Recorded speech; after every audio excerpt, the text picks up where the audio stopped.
Yer tagida oltin qoziq bu hammaga bo'lar oziq. Azizlarim, sabzini foydali taraflarini gapirib ketaman. Menga obuna bo'lib, like bosishni unutmang.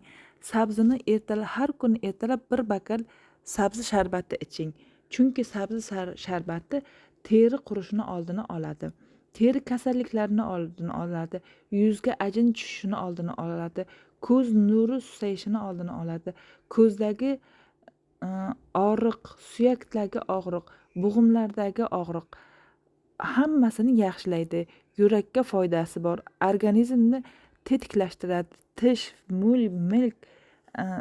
Tish milklarni sog'lomlashtiradi. Yuzingizni yorqinlashtiradi va sochlaringizga ham juda ham foydasi katta. Sochga oq tushishini oldini oladi. Sabzini foydalari juda ham ko'p. Bundan salatlar, har xil taomlar tayyorlab yesangiz bo'ladi. Azizlarim, sabzini ko'proq iste'mol qiling. Sabzi haqida bilganlarim mana shular. Keyingi videolarimda ko'rishguncha Allohimga omonatsizlar. Menga obuna bo'lib like bosishni unutmang.